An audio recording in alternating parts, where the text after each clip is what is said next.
Estamos estudando aqui Sociologia da Religião. Vamos falar um pouco sobre o Shintoísmo. Sem fundador, dogma nem doutrina. Baseia-se em um variado conjunto de mitos e divindades dos kamis, além de um importante culto aos ancestrais. Shintoísmo, nós já falamos sobre o taoísmo, confucionismo e agora o shintoísmo. Essa é uma religião muito xamânica. Ela acredita muito no poder dos espíritos que atuam sobre os elementos da natureza. Portanto, nós podemos invocar esses espíritos ancestrais, espíritos da natureza, para fazer o quê? Para enfeitiçar um copo d'água, por exemplo. Fica quieto, Adriano. Enfeitiçar um copo d'água, por exemplo, ou um pauzinho aromático, por exemplo, ou uns cristais. Você não tem um livro do shintoísmo, você não tem um livro, você não tem um fundador, e você não tem um dogma, um sistema de doutrinas, você não tem.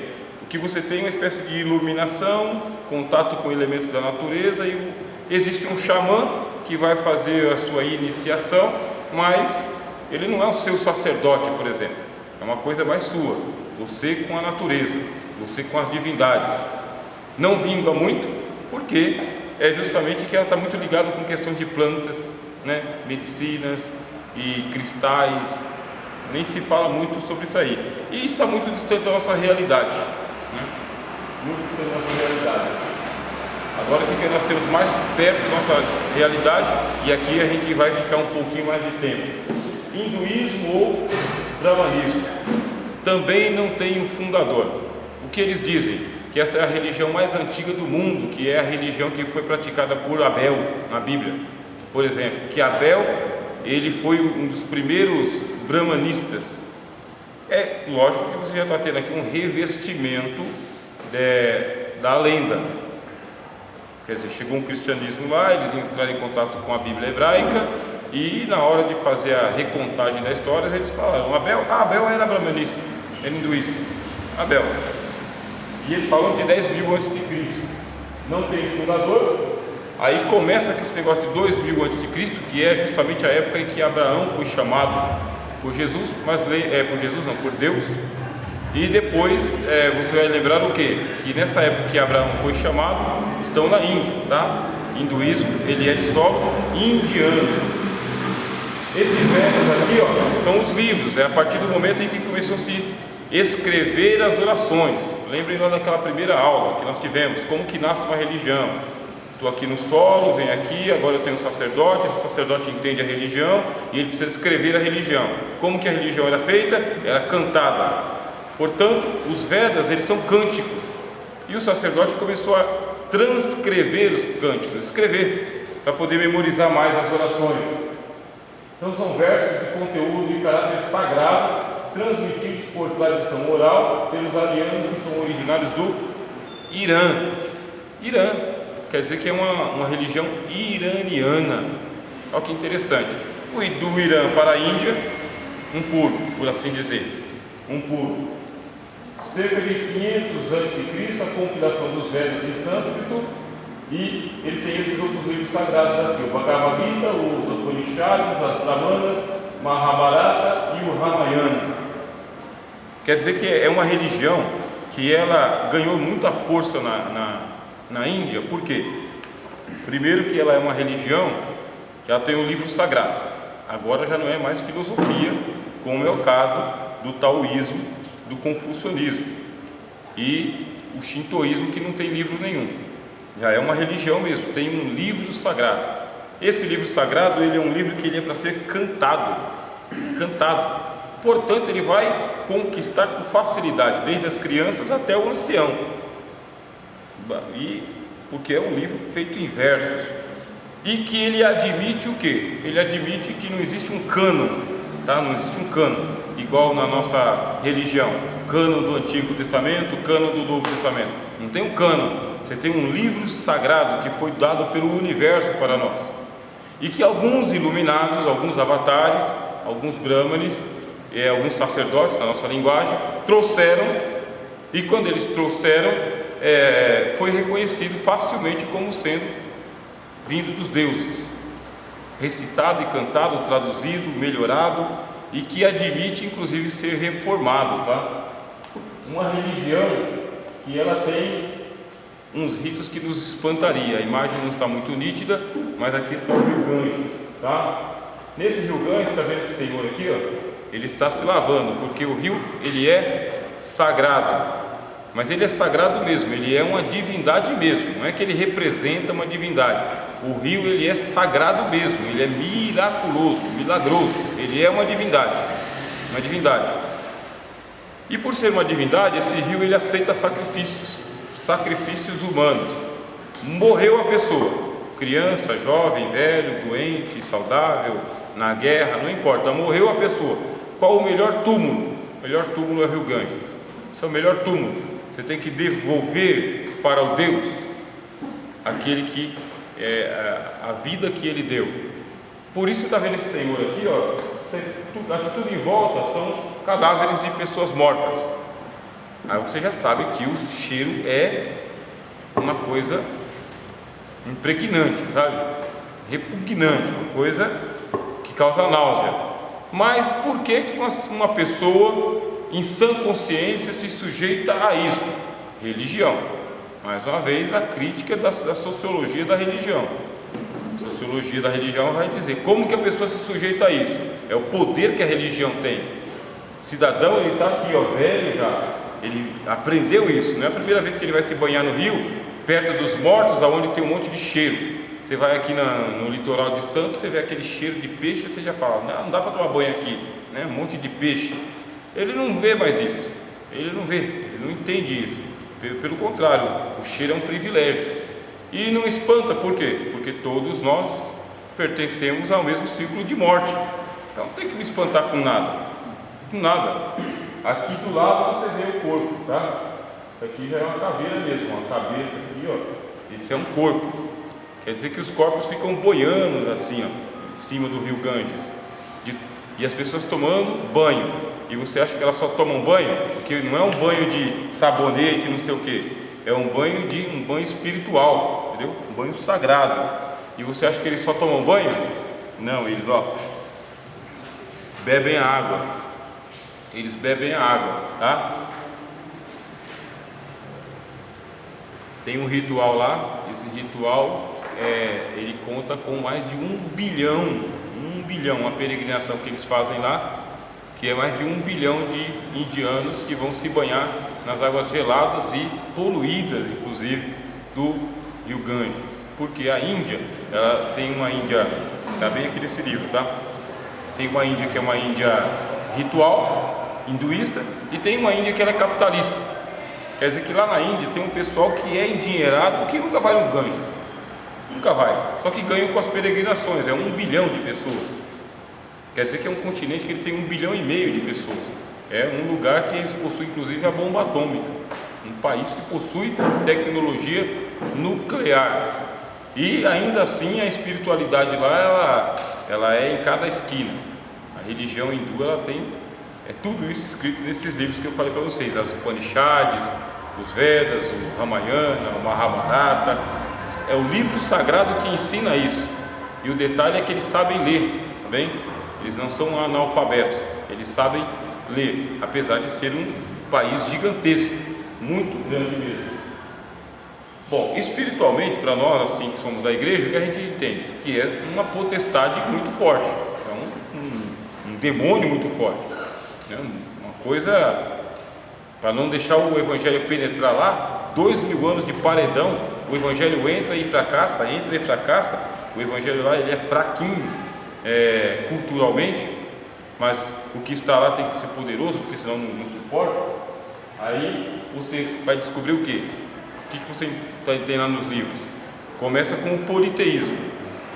É uma religião que já, não sei se a contagem está correta, eu nunca fiz a contagem, eu vou pelas fontes.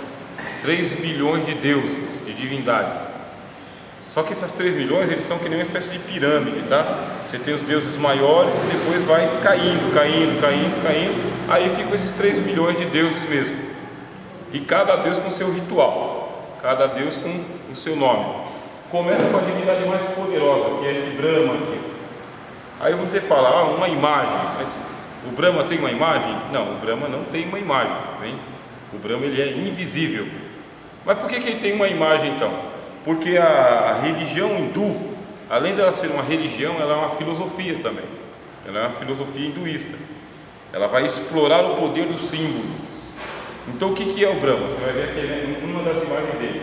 Pode ver que ele tem 1, 2, 3, 4, 5 cabeças aqui. 5 cabeças. Representando o que? Ele tem essas 5 cabeças? Não, mas está representando a onisciência dele. Ele é onisciente, ele é todo sabedor, ele é sabedor de todas as coisas. Por isso que ele tem essas 5 cabeças viradas para todos os lados. Não tem para onde você se virar, se fugir do Brahma. Ele está olhando para tudo. Igualmente você vê aqui, ó, os braços, representando o que? A onipotência dele. Ele tem braço para fazer qualquer obra. Não tem um braço só ou 2, ele tem braços para todas as obras. Aqui, né?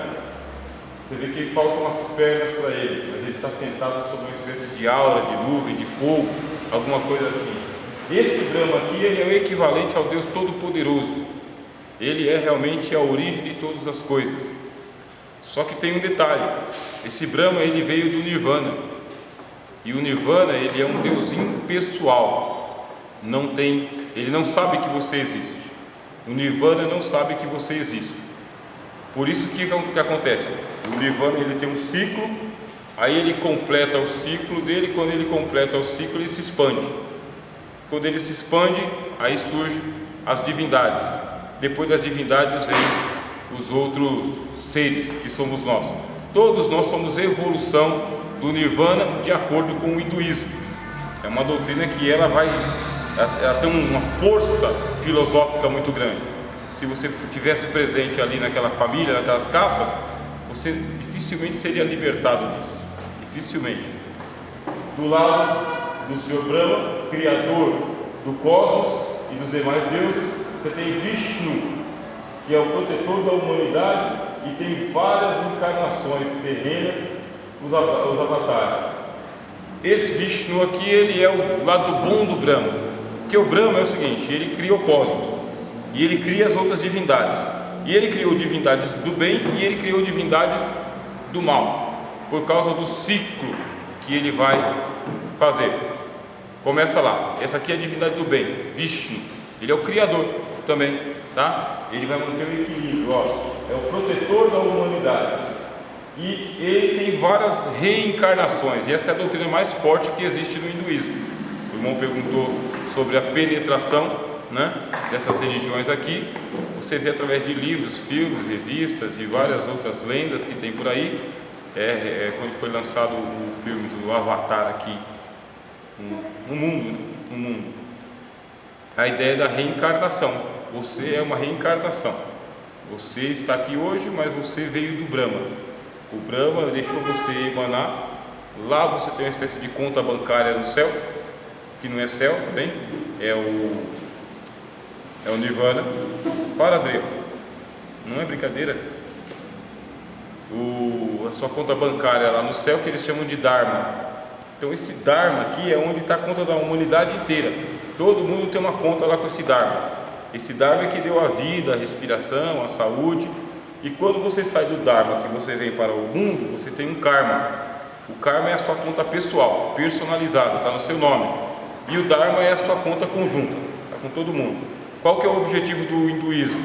É colocar essa conta bancária aqui em equilíbrio, nem débito nem crédito, não deve nada.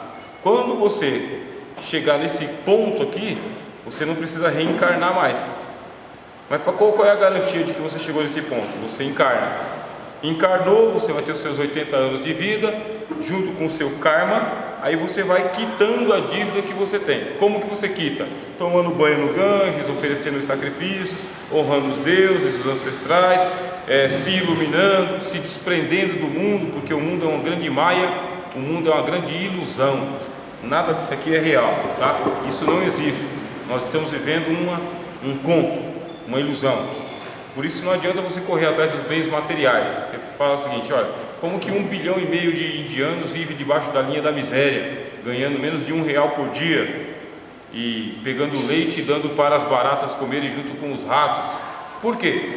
Porque os livros sagrados deles ensinam que a vida espiritual é mais importante do que a vida material, porque a vida material é uma ilusão. E quanto mais você estiver preso à matéria, você vai continuar reencarnando. Vai continuar reencarnando. Que ponto que você para de reencarnar? Quando você pega a sua dívida pessoal, seu karma, e aí você equilibra ele. Equilibrei o karma. Pronto, eu estou em dias com as minhas contas. Agora eu volto para o Nirvana. Chegando lá, aí eu tenho uma opção de encarnar ou não encarnar. Quando eu chego nessa opção é porque agora eu me tornei um avatar, um iluminado, um Buda. Agora você vai entender aquilo que eu estava falando. Eu preciso romper com esse negócio. Eu tenho que romper. Mas quando que eu vou romper? Porque a conta só fica pior. Pela lógica da encarnação e da reencarnação, você erra mais do que acerta. Quer dizer que você não consiga quitar essa dívida nunca. Esse cidadão aqui, Vishnu, ele que é uma divindade do lado de Brahma, ele tem autorização ou poder de se encarnar quantas vezes ele quiser. Para quê? Para que ele possa fazer a iluminação dos outros. Pela lógica seria o seguinte: o Buda, ele é uma encarnação de Vishnu. Quer dizer, ele foi Vishnu que encarnou e iluminou a humanidade. Agora ele voltou. Só que, pela lógica, o Cristo é a mesma coisa. Ele veio, se fez Cristo. Inclusive tem um braço do gnosticismo cristão que diz que Jesus ele foi aprender na Índia mesmo. Ele viajou para a Índia. E lá ele aprendeu muita coisa do hinduísmo. E que vários ensinamentos de Jesus são ensinamentos iguais aos do hinduísmo. Isso aí é um braço de investigação. Está descartado pelo cristianismo tradicional, tá? Não cremos assim, não ensinamos assim. Mas o pessoal exótico quer acreditar nisso. Exótico, né? Não é o nosso cristianismo. E você tem aqui a Shiva. Shiva não. Shiva ele não tem conversa com o bem. Porque ele é o poder da destruição e o ciclo das encarnações. Se não tivesse Shiva, o que aconteceria? Você não morreria. Aí você não conseguiria equilibrar o braço da balança. Você seria só bom. Bom, muito bom. Aí você praticaria o bem e viveria para sempre. Não, Shiva chega e fala o seguinte: vamos equilibrar o braço da balança. Chega com a morte. Ele vem e corta o fio de prata, como diz o Salomão. Corta o fio de prata, ele acaba com a história. Ele fala: até aqui dá para você ir. E existe uma luta, uma guerra entre eles. Existe, tá? Existe uma guerra ideológica entre Shiva e Vishnu. É uma guerra ideológica, tá? Não é uma guerra cósmica. É uma coisa assim, nós vamos ter que equilibrar. Então um entra em luta com o outro para poder manter o equilíbrio cósmico. Isso aí é uma espécie de predestinação. Não tem como fugir disso. Vou passar para as suas divindades, só vou dar uma parada agora.